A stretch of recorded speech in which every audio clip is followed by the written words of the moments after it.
that taken care of, we are making our way into the first stop of the reserve, the Little Ituri Forest. And the Little Ituri Forest does typically home some of the more timid and tentative creatures. However, it looks like we're doing pretty good view already. Just over on our right-hand side, you'll notice a chestnut-bodied creature with some black and white striped legs. That animal is called the okapi. Now, I will be the first to admit, kind of looks like the okapi is wearing zebra pants. However, I promise they're not actually related to the zebra at all. They are, in fact, the only known living relative of the giraffe. They actually have the exact same skull and tooth structure as their cousins, the giraffe. And male okapi even have ossicles, or those fuzzy covered horns on their heads. Now, they were believed to be mythical creatures by the Western world up until about 1901, when Westerners had finally discovered them for themselves. Prior to that, all the Westerners had ever seen or heard of okapi were just drawings from native African tribes. And to be honest with you guys, I had just seen a drawing of an okapi. I also believe they were entirely made up. But we have made our way to a watering hole, friends, and where there's water, there's usually life. Look at the rhino, look at the rhino. On our left, we're getting a pretty awesome view of a black rhino. Now, black rhinos are unfortunately critically endangered creatures. There are actually less than 5,000 of them remaining in the entire world.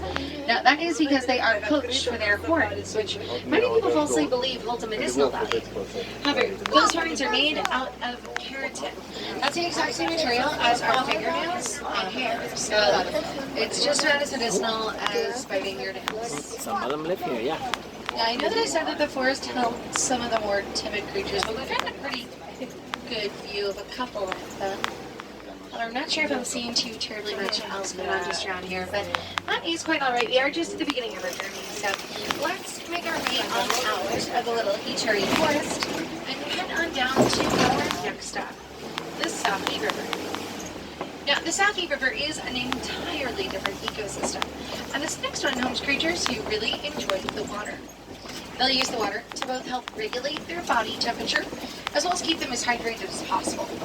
Good way to typically spot animals here is to keep your eyes peeled along the water for darker, more shiny areas. However, it's a little cooler out, so as you might have noticed, you might want to take a look over towards the shore here on our right, as there is a surfaced hippopotamus. Hippopotamus is actually the Greek word for river horse. So most of the time these river horses do spend their days in the water. If you're having issues seeing on the right, no worries. There's a whole load of them in the water actually just around the riverbed on our left. Now they can remain fully submerged for up to 8 minutes without taking a breath of air. And they each eat about 90 pounds of vegetation each and every day. Also here on our left, those white and gray birds are called the pink-backed pelican. And pink-backed pelican get their name because the skin on their backs will turn a light tannish color during mating season. One more surface hippo, this time on our left, really enjoying some food. Now they have been known to walk up to 2 miles away from the shore to get that food, so it's convenient that they can have some a little closer to the river.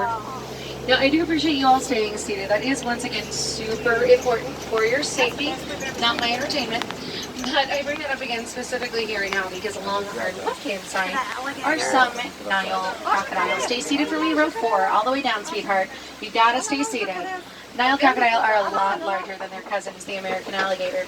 They can grow to be 18 to 20 feet long, and they have a bite force of over 2,000 pounds per square inch. That bite force will help them crush the bones of their prey, which makes this animal up to 2 times larger in size than they are. So on that note, I am very thankful to announce that we have left the Safi River. I'm also thankful though because we are headed towards my favorite area of the reserve, the Savannah, also commonly referred to as the Serengeti grasslands. And this next ecosystem homes some of Africa's most famous animals, but also some truly incredible sights to see. Now the first of those sites is going to be coming up here on our right-hand side. It's called a baobab tree. Baobab trees are also commonly referred to as upside-down trees, and I'm sure you can imagine why. They do kind of look like they're growing upside down with their roots in the air. However, they are right side up, I can promise you that much. They just remain leafless for a majority of the year, and that's to help them stay as hydrated as possible during even the longest drought periods. Now, because of the landscape of the Savannah, at some points I am certain you're going to be able to see some animals who are way further along in the distance. And when you do, don't worry, I see them too. However, I'm only going to be mentioning the animals as they are closest in proximity to us. Just so no one has to squint too terribly far along the way to get a better view of something we are just going to see a lot closer up in a few moments. So yes, I do also see the giraffe. We are going to get even closer views of them in a bit, I promise. I do actually want to briefly point out the landscape of the savanna itself because it is fully maintained by these creatures themselves. The hoofstock animals will graze in the grass and kind of be like natural lawnmowers. Giraffe will prune the trees and eat any low-hanging leaves, hence why you won't see too much dangling any lower than about 20 feet up in the air. And elephants are kind of like natural bulldozers. They'll knock over dead trees and create pathways for the animals and our trucks alike. Now I will super briefly mention, since we are getting a slightly closer view right here, that these are more specifically Maasai giraffe, which we can tell just by taking a look at the spots on their coats. The spots are a lot more messy and jagged around the edges, as opposed to the spots in their cousins, the reticulated giraffe. His spots are a lot larger and smoother around the edges. But like I said, I will talk about them a little later on. We're actually just about to approach a den. Dens do typically home some pretty interesting creatures, typically predators. Oh, and today's no exception to that rule. Take a look actually inside of the den. On the inside left side, laying down, there is a spotted hyena. Now, hyenas, they do have the reputation of being scavengers. However, they are incredibly successful hunters themselves. They just get that scavenger reputation because they don't like to let food go to waste. There's no need to make any sound towards the animals. I promise you're not their type. Now, when they stumble upon leftovers, they'll make sure to eat every last bite, sometimes even including the bones. And they are part of a matriarchal society, which means that the females are in charge. So even the lowest ranked female is higher ranked than the highest ranked male. Also here on our left-hand side, a way less predatorial creature, those teeny tiny little antelope, mostly tan and white, are called the springbok. Now, even though they are teeny tiny, they're fully grown. They're only about 3 feet tall. They get their name, though, because this really cool thing that they do, where they'll jump about 6 feet straight up in the air and simultaneously about 13 feet forwards, actually making those guys the fastest antelope in all of Africa. Super briefly, these gray-bodied creatures are the white-bearded wildebeest. They're part of the world's largest land migration, but like I promised, we have made our way to get these way closer views of these Maasai giraffe. Now, I'm sure you guys are noticing some of the giraffe that we are approaching are way shorter than some of the other ones.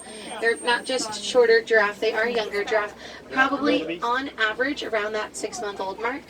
Now, I will say, even though those little giraffe are a lot shorter than the adult giraffe, I can promise you right now, all of the giraffe we are seeing are taller than everyone on this track. When giraffe are born, they're already about 5 to 6 feet tall, but they reach that 6.5, 7 foot range really quickly within the first couple months of life. So kids, look up for your parents, and that's about the same height as a newborn baby giraffe. When they are fully grown, though, they can reach about 20 feet tall.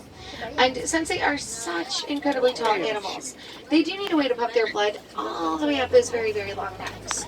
And to help them out with that, they do actually have the largest hearts out of any land animal. Their hearts are about 2 feet in length and about 25 pounds heavy. Now here on our right, we're actually going to see a sight that's not typically seen in the wild. It's a giraffe laying down. Now giraffe don't, like I was saying, really lay down in the wild. It's a very vulnerable position for them to be in. It takes a whole lot of energy for them to stand back up in that sitting down position. So if hearing that, you might be wondering, so how do they sleep? Well, standing up. Giraffe will spend a majority of their days, actually about 18 hours a day, eating. Meanwhile, they only spend about 30 minutes a day sleeping. Now, they don't get their 30 minutes of sleep all at once. That would be bonkers. But they get their 30 minutes of sleep through incredibly short little power naps that actually only end up lasting about 15 seconds long. Slightly narcoleptic, but incredibly cute. Now, there are other animals other than giraffe here, as I'm sure you guys can see on our right. There's some creatures with some massive horns on their heads. They're called the Nkoli cattle, or the Watusi cattle. And they are actually the only domesticated animals here on the reserve. Now, while they are domesticated, it's not actually for their milk or for their meat. but instead they are typically used as a sign of wealth amongst many African farmers. So the more cattle that a farmer has, the better off they are doing. And if you guys are anything like me, when you saw the horns on their heads, you were probably thinking, oh my goodness, those are massive. They must weigh a ton. But they're actually almost hollow on the inside. Each one of the horns is composed of a honeycomb structure. The cattle will circulate their blood through the horns to help regulate their body temperature. On their own, horns only weigh about 5 to 10 pounds each. One other animal here on our right-hand side, you'll see a couple tannish, grayish antelope. These girls are called the Patterson's eland. We're going to assume they're female, though, just based on their size. As male eland, they are one of the tallest antelope in Africa. A male Patterson's eland will reach about 6 feet tall, just at shoulder height alone. Now, I would love to stick around here for a whole lot longer. However, I don't want to end up causing a traffic jam. So we're going to head a little bit further into the reserve and swing on into Monkey Point. And Monkey Point, interestingly enough, is a fairly decent place to see some monkeys. I'm going to be honest, I'm not seeing that much monkeying around. That's alright. There is a road a little bit further along the way, just up here on the right, that I like to take. You usually get to some pretty awesome views of some animals who are usually a lot larger than monkeys, but it also usually isn't closed, and that is very closed. I cannot make that jump. Okay, so we're not going to go that way because, yikes. I think we're going to have to take the old service bridge, but you know what? Fingers crossed. It should hopefully lead us somewhere pretty cool. We're lucky. Maybe even deeper into Tembo country or elephant country. That looks promising. Okay, that sounds great. Oh, they've added new zip ties. Awesome. Alright, I don't know about you guys, but I am not sticking around here any longer than necessary. Okay, we made it. I wasn't worried at all. But the good news is now that we made it off of that totally safe and not dangerous at all bridge, that we've actually made it to some red clay pits. And red clay is essential to the everyday diet of elephants. It'll actually provide them with minerals that they wouldn't otherwise be able to get from their everyday vegetation consumption. Now, we do actually see, I think, one elephant around this corner. Get a better view in just a moment. Alright, there is one elephant just back by that baobab tree on the left. Since I am only seeing one, I'm going to assume it's probably a male elephant. Males will typically leave their herds earlier on in life at around 13 to 14 years old. Then they'll either go off entirely on their own, like that guy, or into a very small bachelor group of elephants. Well, females, they stay behind with their families for the rest of their lives. The only other animal that stays with their families as long as, if not longer than elephants, are human beings. So we'll hopefully get one more view down here, as long as he's not hidden by those rocks. I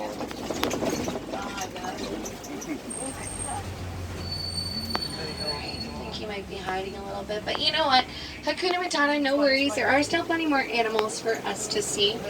Just over here on our left-hand side, a great view of a whole flamboyance of greater flamingo.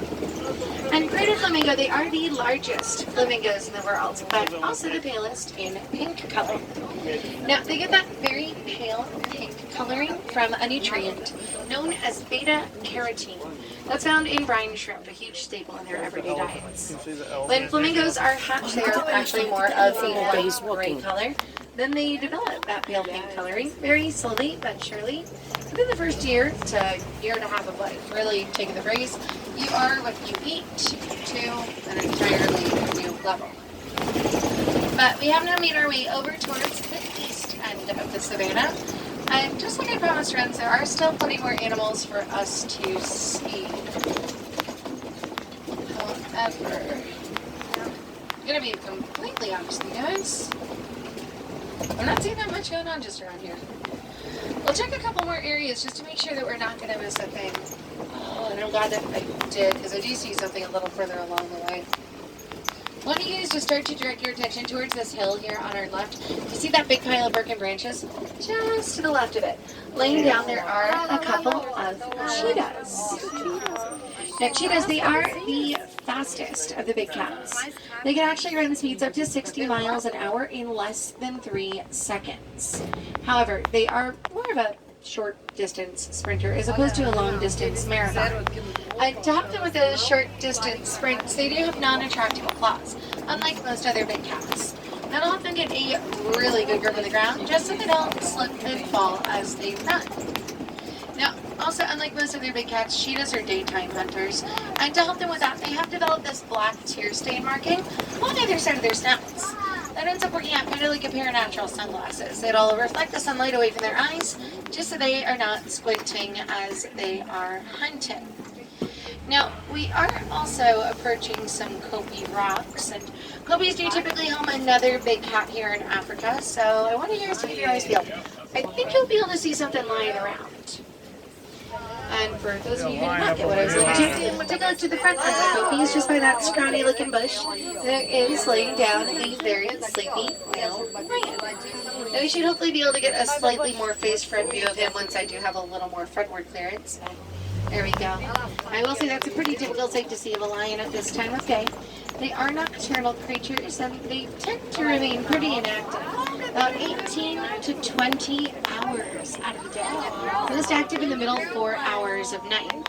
There are 2 females just next to him, and contrary to popular belief, it is actually the female lioness who will do majority of the hunting for the pride. Well, 9 times out of 10, that male lion, he'll stay behind and kind of be like the stay-at-home dad to the cubs. Now, as they are nocturnal creatures, their eyesight does only improve once the sun goes down. If they were awake right now, they'd have about the same eyesight as us human beings. But at nighttime, it gets to be up to 6 times better than that of our own. When fully vocalized, a lion's roar can in fact be heard from up to 5 miles away. They roar in the morning. And the Swahili word